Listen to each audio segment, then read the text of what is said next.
प्रश्न विचारलेला आहे। आपल्याला माहिती आहे की गेले 5 वर्ष अनेक लोक बदनामीचा प्रयत्न करत होते, ठराविक लोक। तेव्हाही त्याच्यावर काही बोललो नाही आणि आजही मला बोलायचं नाहीये, कारण ज्या विषयाची दूर संबंध आणि ज्या विषयाची मला माहिती नाहीये त्याच्यावर बोलून काही उपयोग नाही।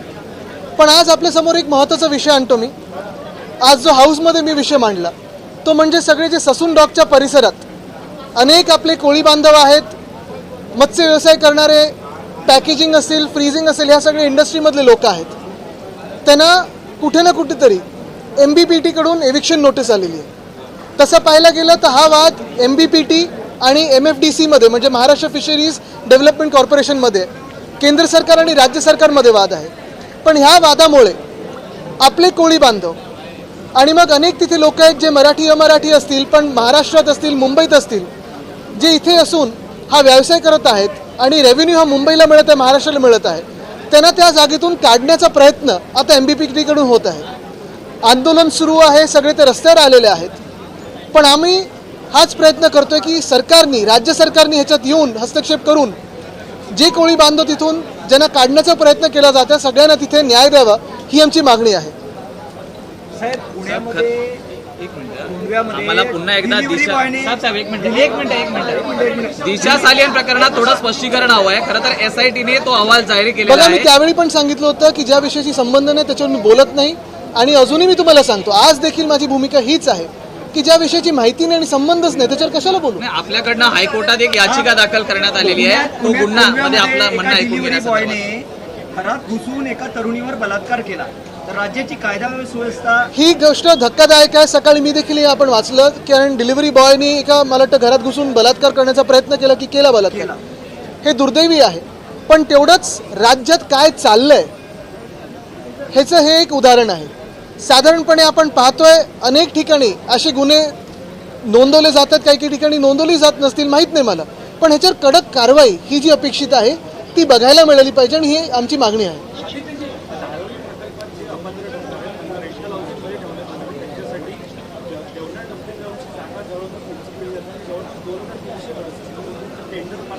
आता तुम्ही बरोबर प्रश्नावर आलात, हेच मी पुढे सांगणार होतो। आपल्याला 2-3 गोष्टी महत्त्वाच्या त्याच्यात।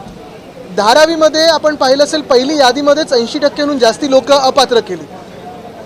भाजपकडून किंवा काही ठराविक लोकांकडून प्रचार चालला होता की हे बांगलादेशी आहेत, हे घुसखोर आहेत, पण सगळेचे सगळे लोक ते काठेवाडी होते। वर्षानुवर्ष, जवळपास 150 वर्ष ते मुंबईत त्यांचे पिढ्यानपिढ्या काम करत आलेले आहेत। त्यांना आम्ही मुंबईकरच मानतो, पण त्यांना पहिल्या यादीमध्ये अपात्र केलं, कोणी केलं तर अदानीने केलं।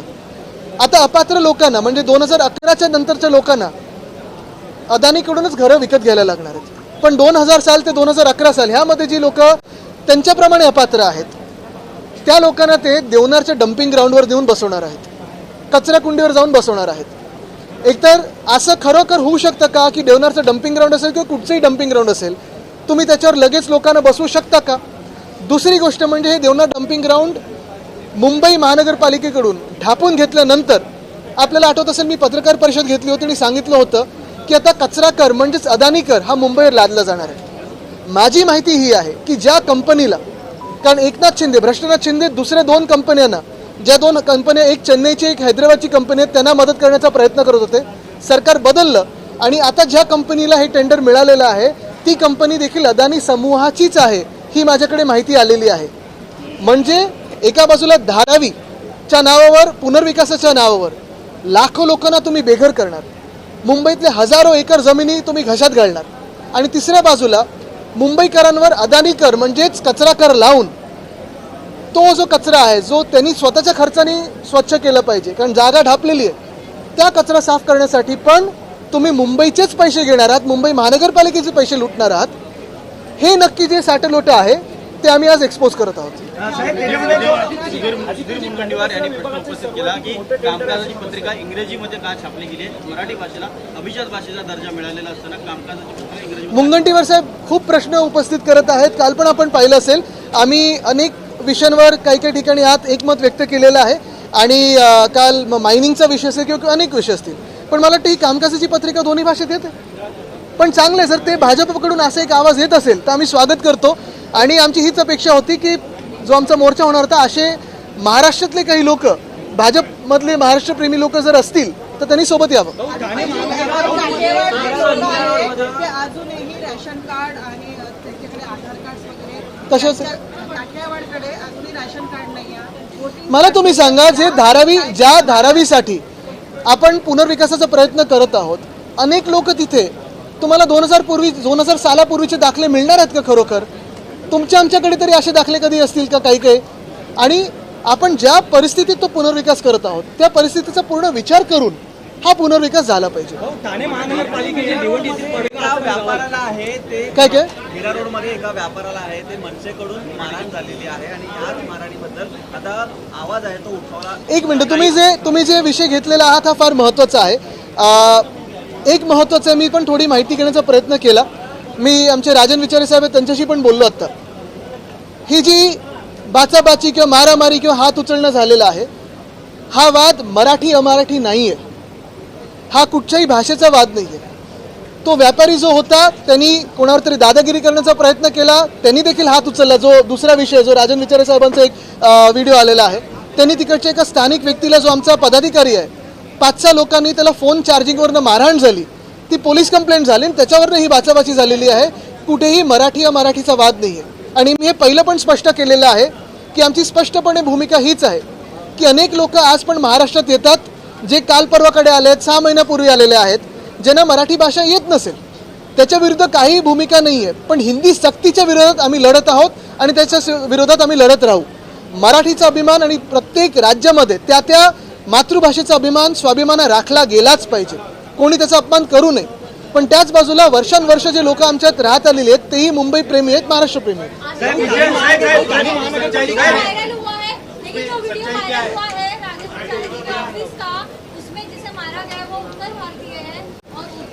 वही मैं बात कर रहा हूँ जो राजन विचारे जी का वीडियो आया है. मैंने उनसे फ़ोन करके, अभी वो अमरनाथ यात्रा में है, उनसे फ़ोन करके पूछताछ की कि क्या ये विषय हुआ था. उन्होंने साफ तौर पे मुझे ये बताया है कि ये विषय मराठी अमराठी नहीं है, महाराष्ट्र और उत्तर भारत का नहीं है, ना किसी जाति का है, ना किसी समाज का है. बात कुछ ऐसी हुई है जिस पे पुलिस कंप्लेंट भी हुई है कि जो 2 लोग हैं उसमें, उन्होंने एक व्यक्ति को, जो हमारे पदाधिकारी है, वो उस दुकान में गए थे फ़ोन के चार्जिंग के लिए, और फ़ोन चार्जिंग नहीं करने देंगे ऐसी कुछ बात हुई, उससे झगड़ा हुआ और उस व्यक्ति को वो 2 लोगों ने पहले मारा. फिर 4-5 लोग और आए और लोगों ने उनको मारा. एक महिला ने उस व्यक्ति को बचाया और फिर उसी के बाद ये आगे की घटना उठी है. उधर से हाथ उठा तो यहाँ से हाथ उठा है. लेकिन मैं साफ तौर पे ये बताना चाहता हूँ, ये वाद या मसला नहीं है कि वो उत्तर भारतीय है या किसी समाज का है. ये मराठी अमराठी का झगड़ा नहीं है, ये वैयक्तिक कोई झगड़ा था जो उन दोनों में था. जो व्यक्ति एक दूसरे को, अगर आप देखें तो उनका पहला भी क्लिप कुछ है, और ये बात अभी पुलिस कंप्लेंट में गई है. हम किसी बात पे भी, कोई भी ऐसे झगड़ों में हमारी कोई हाथ न लाएंगे. मराठी अमराठी का वाद नहीं है और इसमें आप झगड़ा ना लाइए. मुंबई महानगरपालिकेच्या रुग्णालयात मैं यही कहना चाहता हूँ, ये बात हमारी भूमिका स्पष्ट है. जो हमारा युद्ध, जो लड़ाई है, वो इसी पे है कि किसी भी भाषा की सख्ती हम पे ना हो. हमारी मातृभाषा मराठी है, उसका अपमान ना हो, उसे अपमानित ना किया जाए. लेकिन जैसे आप हो, जैसे आप हो, शायद आप 3 महीने पहले या पहले आपकी पीढ़ी यहाँ आई होगी, आप अब भी आए होंगे. बहुत सारे लोग ऐसे भी आते हैं जो पोस्टिंग पे आते हैं, बैंक में हो या कर्मचारी करके आते हो, उनको मराठी नहीं आती है. हमारे यही मानना है और यही कहना है कि सिर्फ जिस भी राज्य में जाते हो उसे अपमानित ना कीजिए, उसका आदर कीजिए.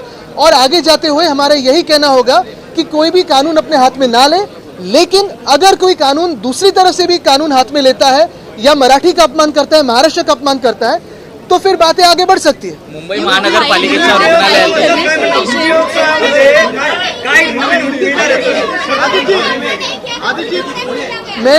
मैं जो बात कर रहा हूँ वो राजन विचारे जी के वीडियो के बारे में बात कर रहा हूँ. मनसे की बात मनसे से पूछे. एक मिनट, सॉरी, एक मिनट. सर, बात मनसे की नहीं है. जिस तरीके से लॉ एंड ऑर्डर बिगड़ा जा रहा है, देखिए, लॉ एंड ऑर्डर बहुत सारे अब भी मामलों में बिगड़ा जा रहा है. अभी पुणे की बात आई, एक डिलीवरी वाले ने आके एक महिला पे बलात्कार किया है. तो यही बात है ना कि लॉ एंड ऑर्डर पूरे महाराष्ट्र में है कि नहीं है, यही बात होती है. और यही मैं कहना चाहता हूं कि अगर कोई दादागिरी करने की कोशिश करे तो दोनों तरफ से होगी. लेकिन मेरा ये मानना है, हमारे पार्टी का ये मानना है कि आज भी ये वाद जो है, ये विवाद जो है मराठी अमराठी नहीं है और उसे ऐसा रंग ना दिया जाए। You have filed writ petition for the घर में घुसता है, वो सेल्फी निकालता है, सेल्फी निकालता है, फिर महिलाओं को ब्लैकमेल करता है कि अगर किसको बताया तो सॉरी क्या क्या क्या पुणे में एक आदमी जो है घर में घुसता है, जी अत्याचार करता है, फिर कहता है कि सेल्फी निकालता है और धमकी देता है कि अगर इसको किसी को बताया तो मैं इसको ब्लैकमेलिंग वायरल कर दूंगा। इतनी हिम्मत कहाँ से आ रही है इस तरह से? इतनी हिम्मत इसी वजह से आ रही है क्योंकि कानून कहाँ है ये पूछने की आज वक्त आया है। कानून का अगर कानून का कोई डर होता तो कोई ऐसे इंसान एक महिला के घर में डिलीवरी एजेंट बन के ना घुसता, वीडियोस ना लेता और फिर उस पर बलात्कार ना करता। मुझे लगता है आज यही बात है कि आज सारी राजनीति एक बाजू में और हम सारे लोग पार्टी का भेदभाव छोड़ के महाराष्ट्र में जो कानून की आज धज्जियां उड़ रही है उसे कहीं ना कहीं ठीक करने के लिए इसी विधिमंडल में साथ में आना जरूरी है। सर आपने रिट पिटीशन फाइल की है हाई कोर्ट में सालियन फैमिली को लेके और उसके साथ एसआईटी की रिपोर्ट भी आई है जिसमें कोई भी फाउल प्ले नजर नहीं आया। क्या मैंने पहले भी कहा है कि 5 साल मेरी बदनामी की कोशिश कई लोग करते आए, बहुत सारे थोड़े ही लोग हैं, लेकिन यही बात है उसी समय भी मैंने कुछ नहीं कहा था, आज भी कुछ नहीं कहूंगा क्योंकि जिस विषय से कोई लेना देना नहीं है उस पर क्या कह के अच्छा। राहुल गांधी यांनी ट्विट केलेलं आहे बीजेपी का बोलना सरकार आपकी थी और सबूत मिटाएगी। सर राहुल गांधी महाराष्ट्र केलंय में- सर राहुल गांधी यांनी ट्विट केलंय मागच्या 3 महिन्यामध्ये 770 ज्या यांच्या शेतकऱ्यांनी हत्या केली आहे, आत्महत्या झाली आहे, तर सरकार गप्प काय असेल सवाल विचारायचा। नक्कीच आणि हा प्रश्न आम्ही 2 दिवस 3 दिवस विचारतच आहोत। प्रयत्न हाच आहे आमचा की लोकांसमोर भाजपाने जे काही जुमले करून सरकार स्वतःचं बसवलेलं आहे, आज आपण पाहतोय जर आज कर्जमुक्ती शेतकऱ्यांची झाली असती किंवा मदत मिळाली असती तर भाजपाच्या राज्यामध्ये ही परिस्थिती बघण्याची वेळ नसती आली की 750हून जास्ती शेतकऱ्यांनी आत्महत्या केली। तो विषय आज माझ्याकडे आलेला आहे, आम्ही त्याचा उद्या विचार करू, उद्या त्याच्यावर करू। महापालिकेच्या रुग्णालयात आता माझी मान अशी शिर्के बिल्डरने जलसंपदा विभागाची कोट्यावधीची जमीन हडपलेली आहे। त्याच्यात शिरकले विजय शिर्के नाही पण उसमें शिरके का हा नाही बघा आता असे अनेक विषय पुण्याबद्दल मी 2-2.5 वर्ष आपल्याच माध्यमातून लोकांसमोर हा विषय आणत चाललेलो आहे की पुण्याची river line, red line, blue line हे कुठे ना कुठेतरी गेल्या काही वर्षांमध्ये बदललेले आहेत। हा विषय फार महत्त्वाचा मोठा आहे कारण नदीला लगेच पूर येतो। मुळा मोठा नदी जी आहे त्याचा प्रवाह जर आपण पाहिला तर जे रिव्हरफ्रंट डेव्हलपमेंट ज्या प्रकारचं चालू आहे एवढं भयानक चालू आहे की पुण्यात 15 मिनिटात पूर आल्याशिवाय राहणार नाही असं ह्या सरकारने नियोजन केलेलं आहे। मला वाटतं कुठे ना कुठेतरी परत पक्षभेदभाव स्वतःची इगो विसरून आपण पुण्याबद्दल आणि पुण्याच्या शहराबद्दल विचार करणं गरजेचं आहे। थांबा ते मगासपासून ते जवळ नाही एक किसान परिवार